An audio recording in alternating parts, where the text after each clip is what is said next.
Mereka menemukan dua box kardus yang bentuknya sedikit mencurigakan. Ya seperti agak basah di waktu yang terik. Dan yang mengerikan adalah ternyata isi dari kardus yang berisikan organ-organ tubuh manusia itu terbagi menjadi 180 potong.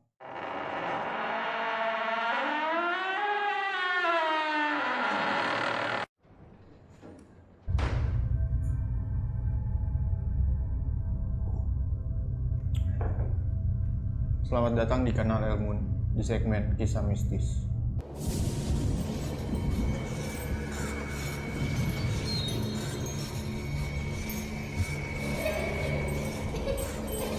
Di video kali ini kita akan membahas kisah yang begitu miris dan begitu bengis. Bukan tentang hantu atau demit, tapi tentang kisah pembunuhan yang begitu tragis. Yang dikutip dari buku dengan judul Indonesia X-Files.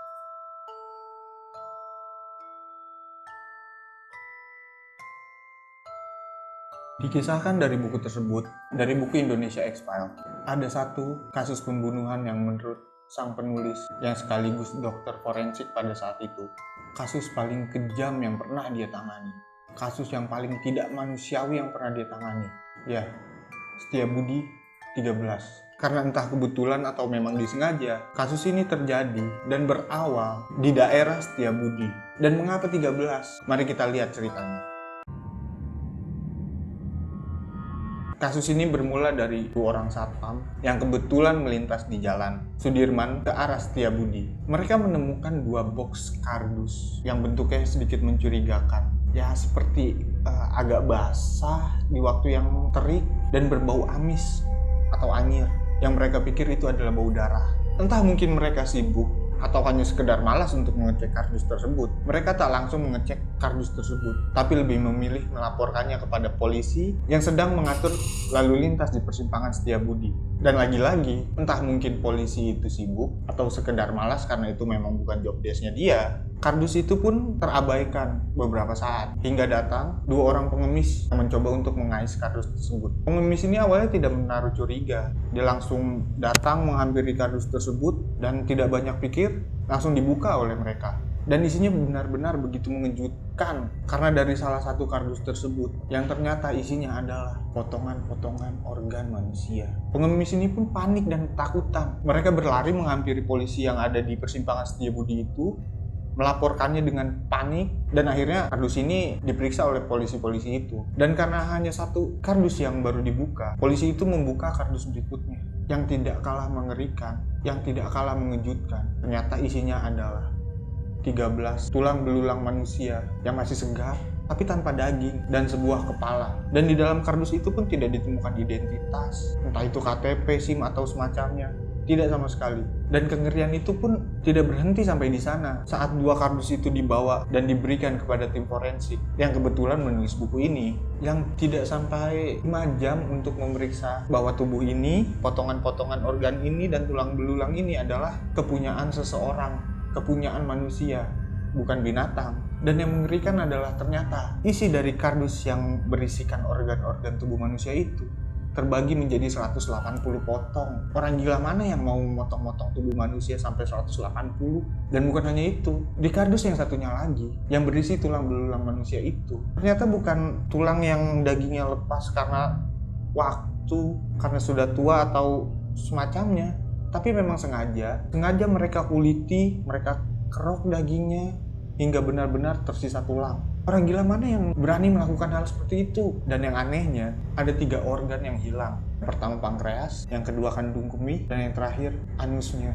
Mungkin kalau hatinya atau ginjalnya yang hilang, kita bisa berpikir kalau organ-organ tersebut untuk dijual di pasar gelap. Tapi pankreas, kandung kemih, dan anus, untuk apa mereka mengambilnya? Apakah ini salah satu syarat untuk melakukan ritual gaib yang ya seperti itu?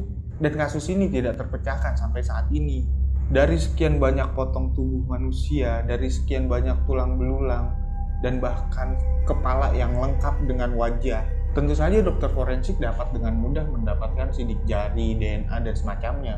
Tapi entah kenapa kasus ini tidak terungkap sedari tahun 1980-an sampai saat ini. Gak mungkin penyidiknya itu tidak bisa mengungkap kasus ini karena mereka tidak mampu, karena mereka tidak hebat. Banyak kasus-kasus yang besar, yang lebih besar dan lebih mengerikan sebenarnya, yang akhirnya terungkap juga. Tapi kasus ini tidak. Entah apa kesulitan untuk para penyelidik itu. Dan menurut dokter forensik, pembunuhan ini tidak dilakukan oleh satu orang. Ya mungkin pembunuhannya bisa dilakukan oleh satu orang, tapi eksekusi untuk memotong 180 potongan organ manusia ditambah menguliti dan mengerik daging manusia setidaknya butuh 4 orang. Dan kembali lagi ke soal tidak terungkapnya kasus ini, karena kita tahu di awal tahun 80-an banyak terjadi pembunuhan yang tidak terungkap atau memang sengaja tidak diungkap. Kasus-kasus atau kejadian-kejadian yang sering kita dengar sebagai penembak misterius atau Petrus.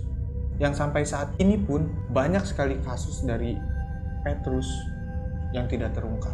Dan apakah kisah ini menjadi awal mula dari kisah Petrus atau bukan? Tidak ada yang bisa menjawabnya. Tapi tidak ada juga yang bisa menyangkalnya atau membantahnya. Jadi menurut kalian bagaimana? Apakah kisah ini benar bagian dari rangkaian Petrus atau bukan? Atau mungkin ini adalah kasus yang sebenarnya bisa diungkap tapi sengaja tidak diungkap? Atau mungkin korban dari pembunuhan ini adalah seseorang lawan politik? Tolong bagikan pendapat kalian di kolom komentar. Sekian video kali ini, dan untuk kejadian ini silahkan percaya untuk yang percaya dan tidak percaya untuk yang tidak percaya. Jangan lupa like, comment, share, dan subscribe. Terima kasih.